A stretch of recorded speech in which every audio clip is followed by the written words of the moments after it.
No creerás lo que te voy a contar. Esto es sobrenatural. Dr. Joe Dispenza. Dentro de los confines ocultos de nuestro ser yace un misterio majestuoso, un poder capaz de bordar las estrellas de nuestra propia realidad. Sin embargo, como tesoros sumidos en el abismo, muchos deambulan sin atisbo de este don. Inconscientes, despliegan este poder, tejiendo hilos oscuros que enredan su existencia en espinas y sombras, orquestando un trágico ballet en el escenario de sus vidas. En el núcleo mismo de esta revelación se alza una ley cósmica, un edicto etéreo, que dirige la danza de todo lo que es y será. Es un arma de creación, capaz de erigir maravillas o desatar tormentas. Es una dualidad, un arte antiguo que pule gemas o forja cadenas, que convoca al paraíso terrenal o destila el veneno de un infierno autoimpuesto.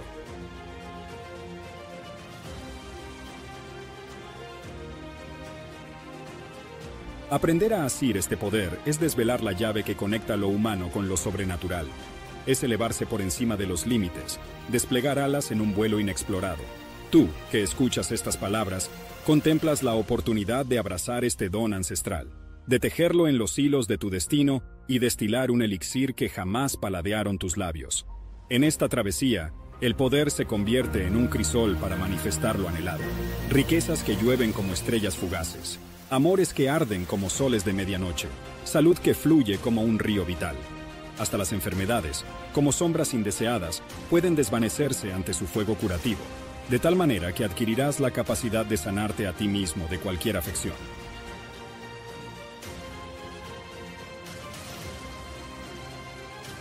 Esto es, en esencia, convertirte en el amo de este formidable poder, cuyo ejercicio te elevará a planos sobrenaturales, desvelando niveles jamás contemplados en tu existencia. El camino para alcanzar esta hazaña estriba en el arte de la meditación, una senda que desvela secretos cósmicos. La meditación, esta antigua alquimia de la mente, se convierte en la varita mágica. A través de su lente, exploramos las profundidades del alma y desatamos este poder con precisión de orfebre.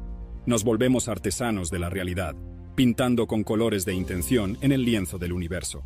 Permíteme conducirte a través de las páginas de una historia de la vida real que destila verdad, una narrativa que desvela este conocimiento ancestral. Con cada palabra te acercarás a la esencia misma de este arte. Y así, mis palabras se convierten en el canto del sabio que te guía, te instruye en el arte de desplegar las alas del espíritu y elevarte a alturas inimaginables. Empecemos.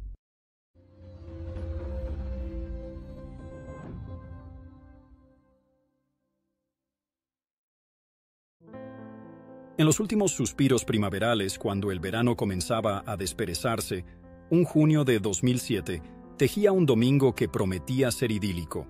Pero la trama del destino había hilado un giro imprevisto para Anna Williams. Las cristalinas ventanas que enlazaban el salón con el jardín se desplegaban como las páginas de un libro antiguo, y las etéreas cortinas blancas danzaban en una coreografía silente, escoltando las fragancias exuberantes que la brisa llevaba consigo. Rayos de sol, radiantes mensajeros del cielo, acariciaban a Anna mientras reposaba, cual divinidad terrenal. Un coro de pájaros entonaba sus melodías en el jardín, mientras carcajadas infantiles y los plácidos chapuzones en piscinas cercanas componían la sinfonía distante de la alegría. En el sofá, su hijo, con 12 años en su espalda, viajaba entre las palabras de un libro. El eco de su hija de 11, en la planta alta, se unía al coro mientras danzaba en su propio reino, justo sobre el santuario del salón. Anna, tejiendo hilos de almas como psicoterapeuta, también dirigía la sinfonía de una institución psiquiátrica prominente en Ámsterdam, cuyos trinos financieros ascendían a millones de euros, notas doradas en la partitura del bienestar. Los días del fin de semana solían convertirse en partituras de lecturas profesionales, y en esa tarde, ella se erguía en su butaca de cuero carmesí, absorta en un artículo científico. Amas la urdimbre de lo inesperado aguardaba su entrada. En el templo de su mente la concentración era esquiva, palabras danzaban sin sentido en la página. Los papeles encontraron reposo, y en un interludio, se preguntó dónde yacía su esposo. Como aurora fugaz, él se había disipado en la mañana, sus pasos desvaneciéndose con el rocío. No dejó rastro de destino en sus labios.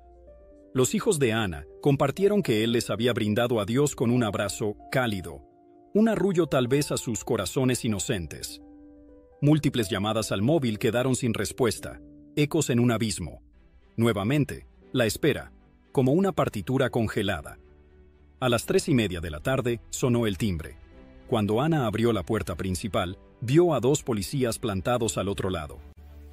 ¿Es usted la señora Willems?, preguntó uno de los agentes. Cuando ella respondió afirmativamente, los policías le preguntaron si podían pasar para hablar con ella. Preocupada y un poco desconcertada, Ana los invitó a entrar. Y entonces le dieron la mala noticia. Por la mañana, su marido había saltado de uno de los edificios más altos de la ciudad. Como era de esperar, la caída había sido fatal. Ana y sus 2 hijos se sentaron, presas de un estupor paralizante y de la incredulidad.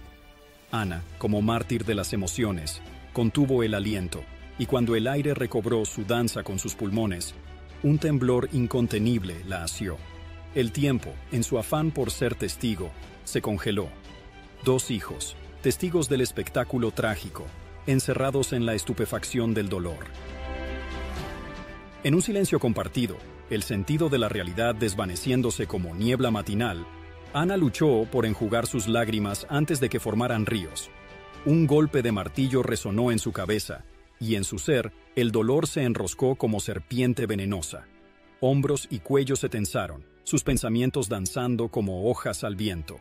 El instinto ancestral emergió. La supervivencia se convirtió en su canción de batalla. Es decir, Ana había entrado en modo supervivencia. Desde un punto de vista científico, vivir con estrés equivale a vivir bajo mínimos. Cuando percibimos la presencia de una circunstancia estresante que nos amenaza en algún sentido, cuyas consecuencias no podemos predecir ni controlar, un sistema nervioso primitivo, el sistema nervioso simpático, se pone en marcha y el cuerpo moviliza una cantidad enorme de energía en respuesta al factor estresante. A nivel fisiológico, el cuerpo dispone al momento de los recursos que va a necesitar para afrontar un peligro inminente. Las pupilas se dilatan para que podamos ver mejor. El ritmo cardíaco y la respiración se aceleran para que podamos correr, luchar o escondernos. El organismo libera glucosa al torrente sanguíneo, con el fin de que nuestras células dispongan de más energía y la sangre se desplaza de los órganos internos a las extremidades para que podamos movernos con rapidez, de ser necesario. El sistema inmunitario se dispara y luego decae según la adrenalina y el cortisol inundan los músculos con el fin de proveerlos de la descarga de energía que necesitan para escapar o eludir al estresor. La circulación abandona el cerebro anterior, nuestro cerebro racional, para dirigirse al cerebro posterior, de modo que perdemos la capacidad de pensar creativamente a la par que se activan nuestros instintos para que podamos reaccionar con celeridad. En el caso de Ana, la noticia estresante del suicidio de su marido sumió su cerebro y su cuerpo en ese estado de supervivencia. A corto plazo, todos los organismos pueden tolerar las condiciones adversas que requiere luchar, esconderse o huir de un estresor inminente. Estamos diseñados para soportar breves descargas de angustia como esas. Cuando el peligro ha cesado, el cuerpo acostumbra a volver a la normalidad en cuestión de horas, durante las cuales recupera sus niveles de energía normales y retoma sus recursos vitales. Sin embargo, cuando el factor de estrés no cesa, el cuerpo jamás recupera el equilibrio. En realidad, ningún organismo de la naturaleza soporta vivir en condiciones de emergencia durante largos periodos. Como nuestro cerebro es grande, los seres humanos poseemos la capacidad de cavilar sobre nuestros problemas, revivir situaciones del pasado e incluso prever catástrofes futuras, todo lo cual desencadena una cascada de reacciones químicas relacionadas con el estrés. Nos basta recordar un episodio perturbador del ayer, o tratar de controlar un mañana impredecible para provocar grandes desequilibrios fisiológicos en el cerebro y el organismo. Ana revivía mentalmente el traumático suceso a diario, una y otra vez. No se percataba de que su cuerpo desconocía la diferencia entre el acontecimiento original, que había provocado su reacción de estrés, y el recuerdo de este, que le suscitaba las mismas emociones que la experiencia real. En cada ocasión, nocivas sustancias químicas inundaban su cerebro y su cuerpo, igual que si el desastre se estuviera repitiendo una y otra vez. De ahí que su mente no dejase de registrar el suceso en la memoria, y su cuerpo experimentaba esos agresivos procesos químicos a razón de unas 100 veces al día. Al recordar la experiencia repetidamente, Ana estaba encadenando su cerebro y su cuerpo al pasado sin darse cuenta. Las emociones son consecuencias o respuestas químicas de experiencias pasadas. Según nuestros sentidos registran información procedente del entorno, grupos de neuronas se organizan en redes. Cuando crean una red, el cerebro fabrica un compuesto químico que viaja por el cuerpo. Ese compuesto es la emoción. Recordamos mejor los acontecimientos cuando evocamos cómo nos sentimos al experimentarlos.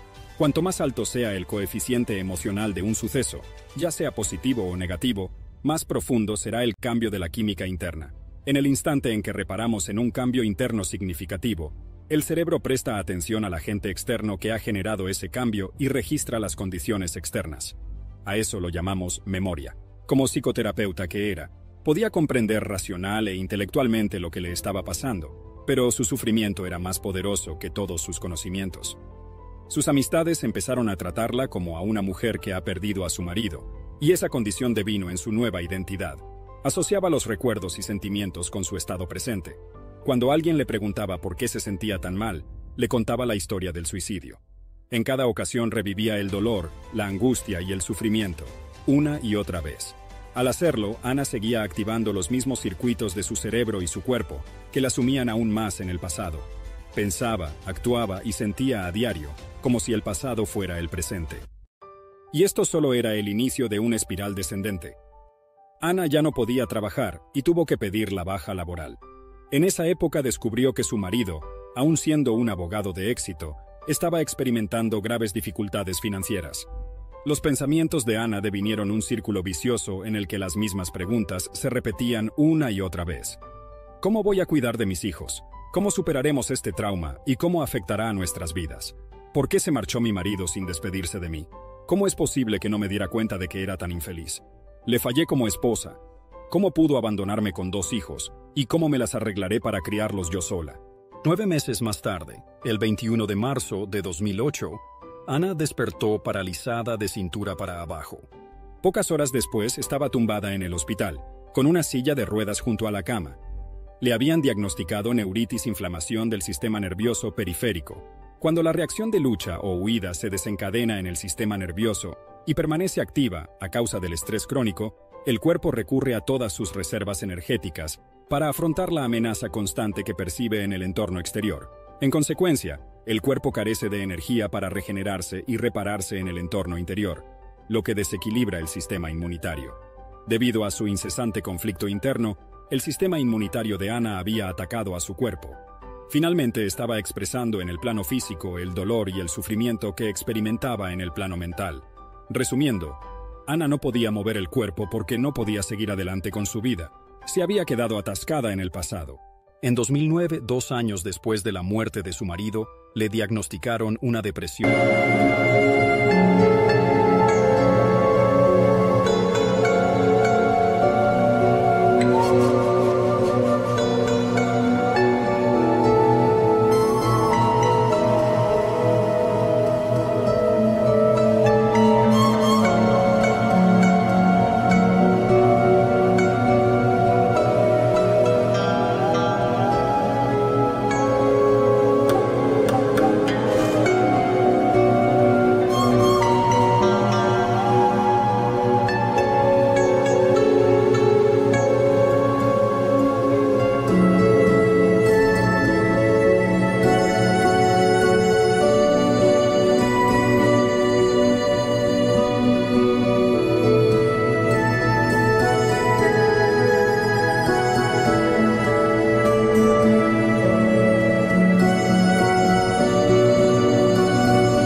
atención clínica, así que empezó a tomar todavía más medicación.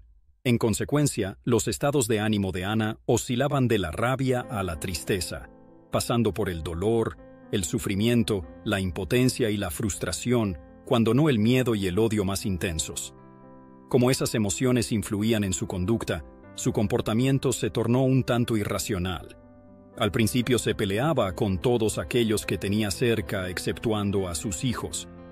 Pero luego empezó a discutir con su hija también. Luego de este suceso viene la noche más oscura.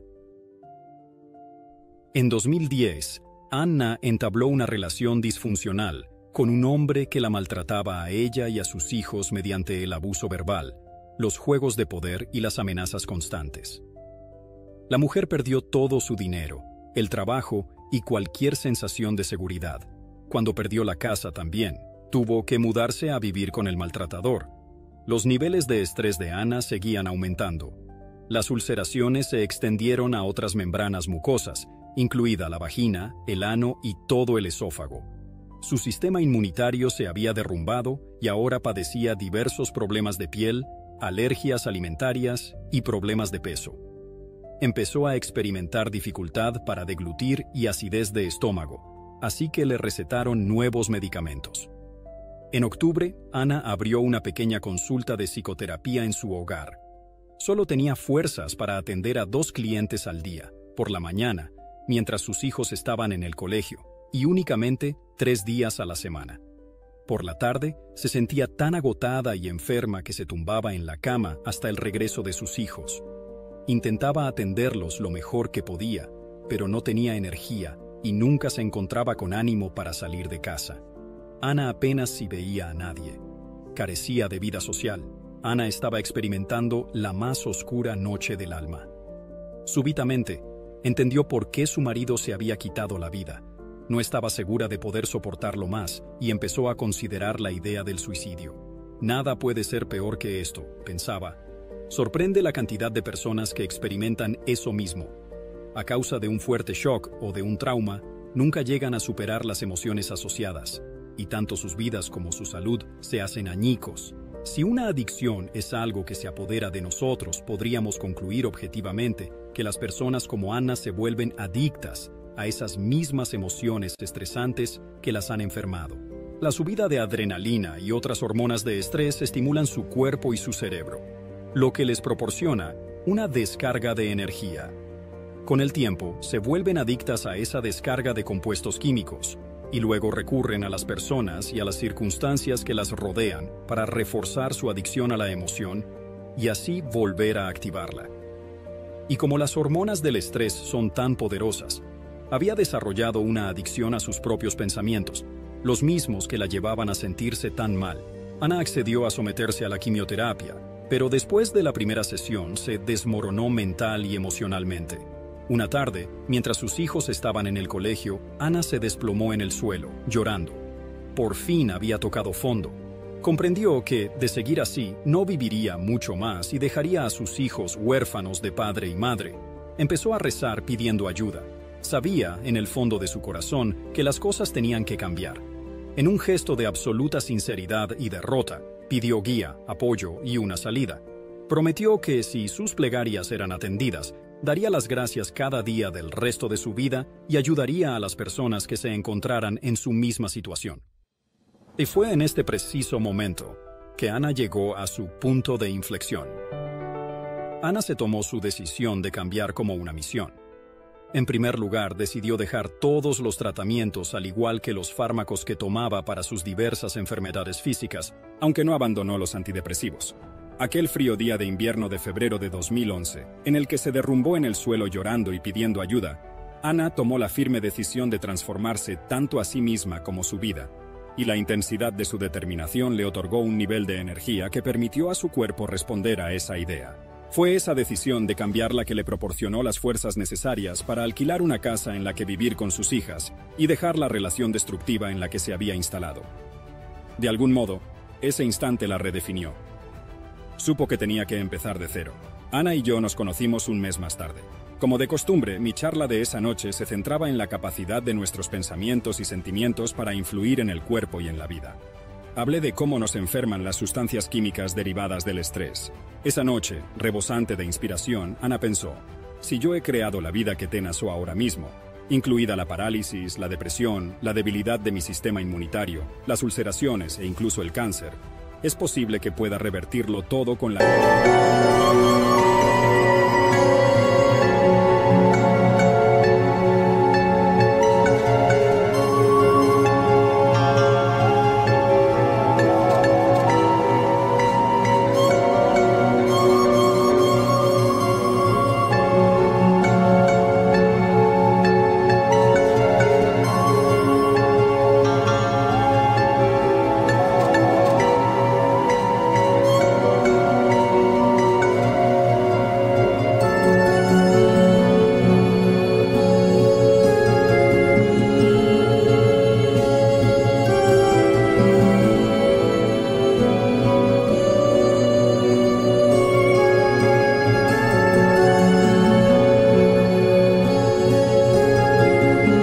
misma pasión con que lo creé. Y con esa poderosa idea en mente, Ana decidió curarse. Inmediatamente después de participar en su primer taller, empezó a meditar 2 veces al día. Como es natural, sentarse a meditar le resultaba complicado al principio. Tuvo que vencer muchas dudas, y algunos días no se encontraba bien, ni mental ni físicamente. Pero meditaba de todos modos. También tenía mucho miedo. Cada día, Ana procuraba finalizar la sesión de meditación, siendo una persona distinta a la que la había comenzado. Decidió no dejar de meditar hasta que su conciencia se hallase inmersa en un profundo amor por la vida. Para un materialista, que define la realidad a través de los sentidos, Ana no tenía ninguna razón tangible para amar la vida. Estaba deprimida, era una viuda con 2 hijos a su cargo y endeudada hasta las cejas. Pero gracias a la meditación, Ana descubrió que podía mostrarle a su cuerpo, en el plano emocional, cómo se iba a sentir en el futuro antes de vivir la experiencia real. Ni su cuerpo ni su mente inconsciente conocían la diferencia entre el suceso real y ese que ella imaginaba y abrigaba emocionalmente. También sabía, gracias a lo que había aprendido sobre epigenética, que emociones tan elevadas como el amor, la dicha, la gratitud, la inspiración, la compasión y la libertad podían estimular nuevos genes capaces de crear proteínas sanas que influyeran en la estructura y el funcionamiento de su cuerpo. Era muy consciente de que si los compuestos químicos del estrés habían activado genes perjudiciales, solo tenía que acoger esas emociones sublimes con más pasión que las estresantes para activar genes distintos y transformar su salud. A lo largo de 1 año, su salud apenas mejoró, pero ella siguió meditando.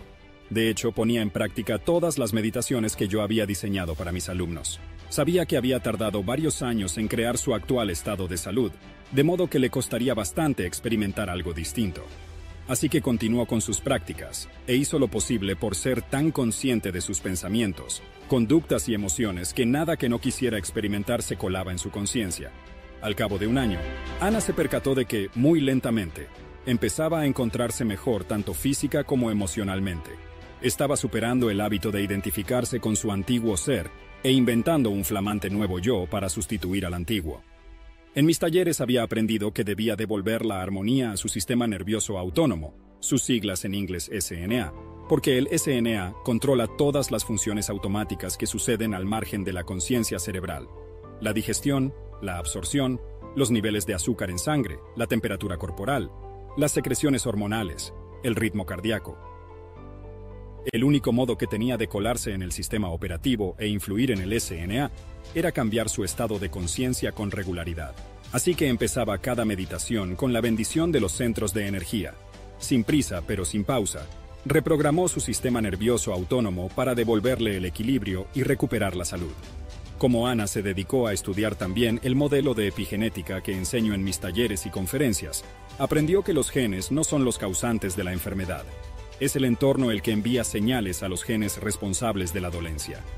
Ana comprendió que, si sus emociones eran reacciones químicas de experiencias externas, al revivir a diario las emociones del pasado estaba activando y dando instrucciones a los mismos genes que le provocaban los problemas de salud. Si, en vez de eso, pudiera incorporar las emociones de su futura vida abrigando estos sentimientos antes de vivir la experiencia, podría cambiar su expresión génica y transformar su cuerpo para alinearlo biológicamente con el nuevo futuro. Como cabía esperar, le costó bastante mudar la rabia, el miedo, la depresión y el resentimiento por alegría, amor, gratitud y sensación de libertad. Pero no se rindió. Sabía que esas emociones elevadas se traducirían en más de 1000 compuestos químicos distintos que repararían y devolverían la salud a su cuerpo. Así que lo hizo. Ana advirtió que, gracias a todo ese trabajo, sus pautas de pensamiento habían cambiado. Ya no activaba las mismas redes neuronales del mismo modo exacto, así que esos circuitos dejaron de conectarse y empezaron a desactivarse. Gracias a eso, dejó de pensar como solía. En el plano emocional, empezó a atisbar destellos de gratitud y alegría por primera vez en muchos años. A través de la meditación, estaba conquistando a diario aspectos de su cuerpo y su mente. Ana se tranquilizó y su adicción a las emociones derivadas del estrés se suavizó. Incluso empezó a sentir amor nuevamente, y siguió adelante, ganando más y más terreno a diario a su antiguo ser. Y fue en este instante que Ana tuvo su encuentro con la posibilidad. En mayo de 2012, Ana asistió a uno de mis talleres progresivos de 4 días, que celebramos al norte del estado de Nueva York. El tercer día, durante la última de 4 meditaciones, por fin se entregó completamente a la experiencia. Por primera vez, desde que había empezado a meditar, se sorprendió a sí misma flotando en un espacio infinito y negro, consciente de que era consciente de sí misma.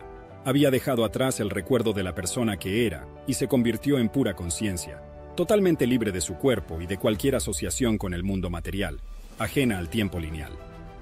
En septiembre de 2013, los médicos de Ana la sometieron a una revisión a fondo, que incluía numerosas pruebas distintas.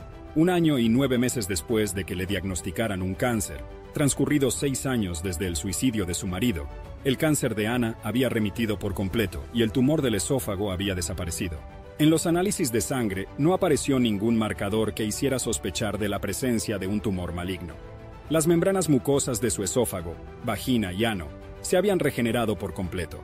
Tan solo persistían ciertos problemas de poca importancia. Las membranas mucosas de su boca seguían ligeramente irritadas, aunque ya no tenía ulceraciones, y a causa de la medicación que tomaba para las llagas, seguía sin producir saliva. Ana se había convertido en una persona nueva, una mujer sana. La enfermedad pertenecía a su antigua personalidad. Pensando, actuando y sintiendo de manera distinta, Ana había reinventado un yo inédito. En cierto sentido, había vuelto a nacer en la misma vida. No creerá lo que le voy a contar. Tras el acto de Barcelona, Ana se sintió tan inspirada como para seguir trabajando en la dolencia de su boca. Cosa de 6 meses más tarde, asistió a una conferencia que pronuncié en Londres. Hablé de epigenética en profundidad. Súbitamente a Ana se le encendió una bombilla. He conseguido vencer un montón de problemas de salud, incluido el cáncer, pensó. Sin duda seré capaz de activar los genes necesarios para que mi boca produzca más saliva.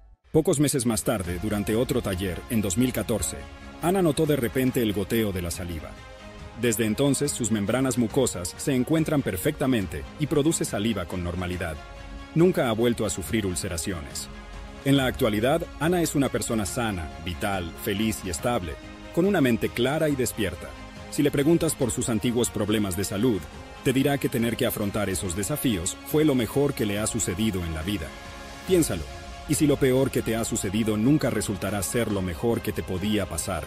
A menudo me dice que adora su vida actual, y yo siempre le respondo, pues claro, la creaste día a día al decidir que no dejarías de meditar hasta estar enamorada de tu vida.